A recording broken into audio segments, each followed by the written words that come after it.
Three,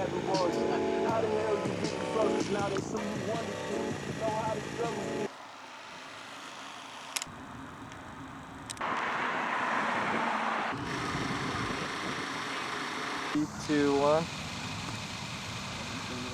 That should be good.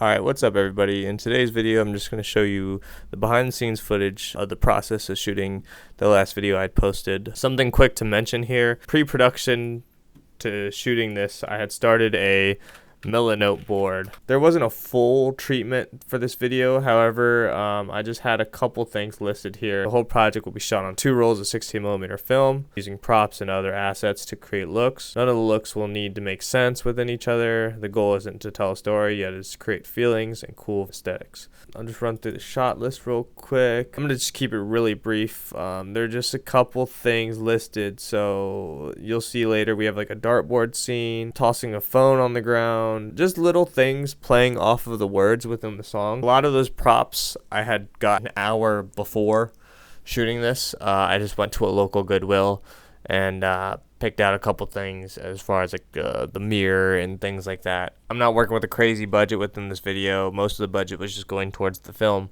and the processing of the film. So, you know, a quick trip to the thrift store and spending less than $10 can get you a long way.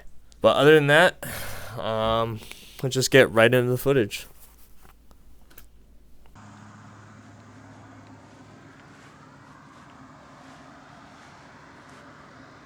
A little bit this way. Like so, right What I'm doing here is I'm just kind of composing like the angles and the shots that I want to do on my iPhone before I shoot it on film. Can you hold the balloon? Maybe your left hand? I'm wondering. Damn, I wish it wasn't so windy. It could be up more. Yeah, you're gonna have, probably gonna have to be like that. Here we're dealing with some wind issues. I wanted the balloon to be standing like kind of straight up, floating in the air. Unfortunately, it was pretty windy, so it was just getting tossed around. Definitely. Here's where I start tying it to the book bag, and when I tied it in that moment, it stayed for the rest of the video. Yeah, stand like right there. Somewhere right there, yeah.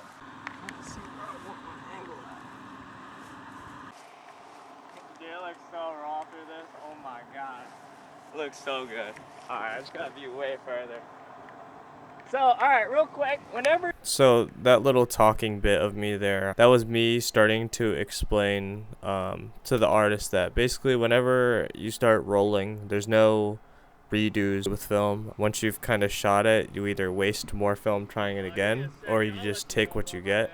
With this shoot, I think I only shot 2 rolls. You only getting 2 minutes and 45 seconds out of each roll.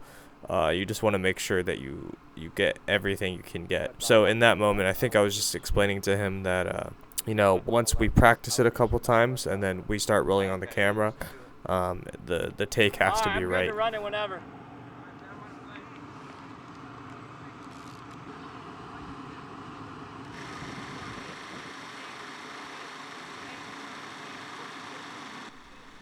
I think we had a speaker, it just wasn't loud enough so you couldn't hear it over here. Another thing to mention is when you're shooting on film, there's no audio. Like, it doesn't really matter if you can hear it or not in the clips. You basically just always have to be able to tell from reading lips.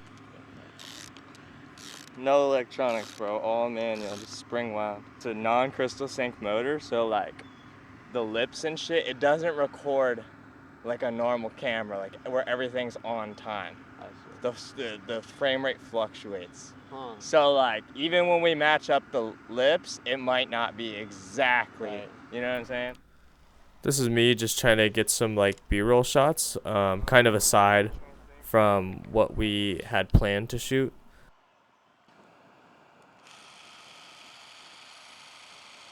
Cool.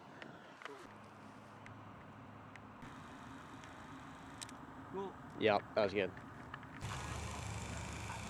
No, no.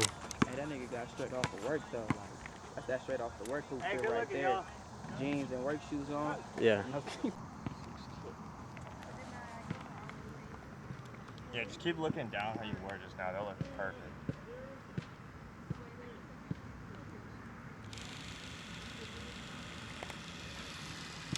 Cool. So I had seen this bear or whatever laying in the grass over there, just covered in mud, had been left probably for months now. I just thought it kind of looked cool, so I set it up on the corner of the rock there, and just wanted to get a B-roll shot, you know, add to the feeling or aesthetic of the video. Cool. And as you see on the shots that I'm like just getting B-roll of, I'm only rolling the camera for, you know, 1 to 2 seconds, just enough to get the shot, because I know it's not going to play long in the final cut of the video, so I don't want to waste film, and I just make sure, you know, roll 1 to 2 seconds so I have it.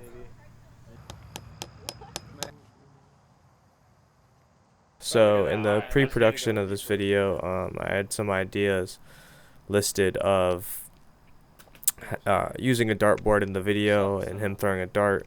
We shot some takes of it, but ended up in the final cut, I didn't like the way they looked, so I ended up cutting them out. The person shooting behind the scenes of this had made a separate cut of this video. I think the footage is in there, so make sure to check it out on Elijah's YouTube. But in my cut, something about the dartboard scene just didn't look right to me, so I ended up taking it all out. But yes, sir. That sucks. Side shot, dartboard hits, and you'll be standing right here, and then you'll say the second line. All right. Film me, film me. Let's do no book bag on this one. here we're just rehearsing a take on my phone. That was scary. Like that. That's exactly what I needed. I'm gonna be back here. All right, whenever you're ready.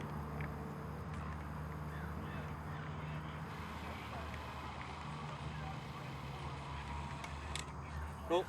Yeah, somewhere right there. Do that real quick. From what I remember, this day was so hot, and you know, in those really hot days after it rains, like the ground is super like humid and the grass is wet and hot. Yeah, leave it right there real quick. Yeah, that was this day. Damn, I'm like sinking too much in the grass. Right. You know what I mean? Yeah. You have to get a higher angle. Yeah. But I also want his like walk away. Yeah, right. You know? 3, 2, 1. In the song, he mentioned something about That should be good. can't get caught up in the likes and the petty streams, so I just wanted to kind of bring that to life. So I wanted to do that by showing him kind of like dropping his phone and not caring about you know, social media or views or likes and stuff like that. Alright, whenever y'all are ready, go ahead. Here I'm just kind of directing the models to walk down the side of this wall, just getting some B-roll shots of them. So here, this was the end of the first roll, so I wanted to use it up by just doing some performance scenes. We were getting ready to get into the next part of shooting. Let me break it down this way. So you have a film roll, right? The back end of the strip and the front end of the strip. First 15 seconds might get washed away a little bit by light whenever you are loading the film in. The end of the strip, you might lose a little bit whenever you're taking the film roll out of the camera and sending it to the lab. So everything that's like important that I want to shoot, I always try to plan it out to where I shoot the important stuff in the middle of the roll. We were getting ready to shoot kind of some important scenes next here, so I didn't want to shoot those at the end of the roll where they had a chance of being washed away. Does that make sense? I hope so.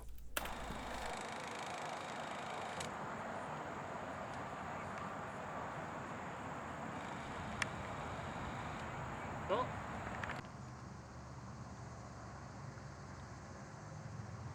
Alright, so sit down. So these were kind of those important shots that I was talking about. I had this idea in my head for the beginning of the song where the 808s come in. Dun, dun, Yeah. dun. I kind of wanted a still frame and him to be bouncing around within the frame. So same angle, just had him move around within the frame.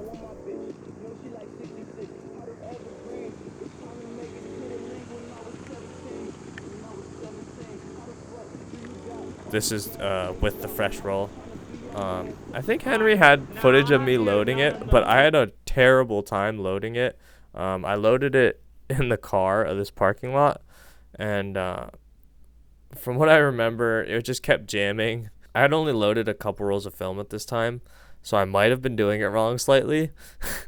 But yeah, it just kept jamming, and I don't know if he didn't mean to send me the footage on purpose, but yeah, this is with the second roll. Here I'm just getting, 1 to 2 second shots of the different characters. I just like the way they look. They're done by this artist in, I think he's located in Canton, Ohio. His name's Monster Steve. It's just at this park local to me.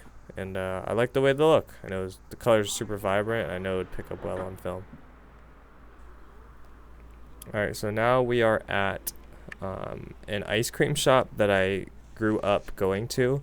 This place too, I just like the way it looks. It looks pleasing to the eye. So I knew it would make for a good film location.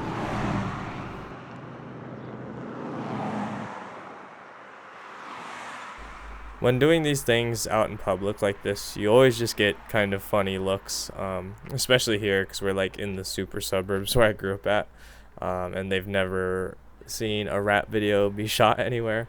You're always just gonna get funny looks, stuff like that. However, as long as you're just not being loud or disturbing anybody, just mind your business, get your footage, and everything will be good.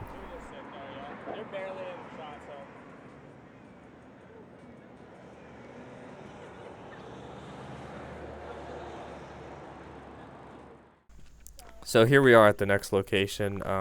This is right down the road from the ice cream shop. Just another location I had noted in my head. Just had him post up next to the car. Paid attention to where the sunlight was coming in from. I think we shot this maybe around 4 or 5 o'clock. So I knew the sun wasn't going to be behind the trees yet. I kind of wanted that slightly not over top, but slightly on the side, like diagonally, but not also being covered by the trees. So this is the perfect time of day to shoot this.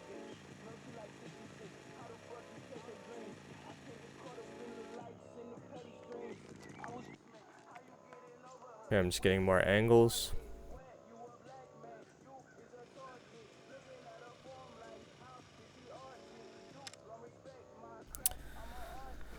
And so that was the end of all the footage that I have from Henry. That was pretty much our last shot. I think that was our last shot. The shoot went really smooth. It goes a long way to just have a little bit of an idea in pre-production of what you want to do. Just the most broad shot list. And a little bit of organization can go a long way. And, not every single shot in this video was completely thought out. And, I didn't have an exact shot list I wanted to shoot. But as you could tell, with a little bit of planning, it went really smooth. We shot both the rolls, timed up perfectly. That's another struggle with shooting on film is like, you might be done with your shooting, but you still have 30 seconds left of a film roll. And you end up like wasting that last 30 seconds. We didn't have too much of that. We, used up a good amount of everything. But yeah, shout out my boy Henry, who did the behind the scenes footage of this. Shout out to him also because he was the one that had reached out to me and asked to shoot this video for Elijah. But yeah, that'll be a wrap on this video. I appreciate you guys watching. I'm going to hopefully keep shooting more and more videos on film if the budgets call for it. I hope you enjoyed watching, and I hope I can maybe teach you something.